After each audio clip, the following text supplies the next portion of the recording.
Good morning one and all. First நான் இந்த ஸ்டேஜுக்கு வந்ததே எங்கள் மாமாவால் தான். அவங்க சொல்லலைன்னா நான் இந்த ஃபீல்டுக்கே வந்திருக்க மாட்டேன். ஸோ ஃபஸ்ட் அவங்களுக்குலாம் நான் ரொம்ப நன்றி சொல்லணும். நெக்ஸ்ட் என்னுடைய பேரண்ட்ஸ், அதுக்கப்புறம் Reach Academy, Suresh sir, Sathish sir, Senthil sir, எல்லாருக்குமே, எக்ஸ்பெஷலி சிவா சார்.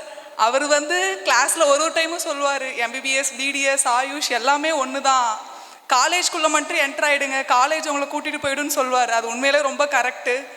அது எல்லோரும் நல்லா ஃபாலோ பண்ணுங்கள். எரர் நல்லா பாருங்கள், எரர் மட்டும் பார்த்தாலே போதும். அப்புறம் என்னுடைய ஃப்ரெண்ட்ஸ், அவங்கெல்லாம் நல்லா எல்லாருமே நாங்கள் டிஸ்கஸ் பண்ணி தான் படிப்போம். எல்லாமே நல்லா சொல்லி தந்தாங்க. எல்லாருக்குமே தேங்க்ஸ்.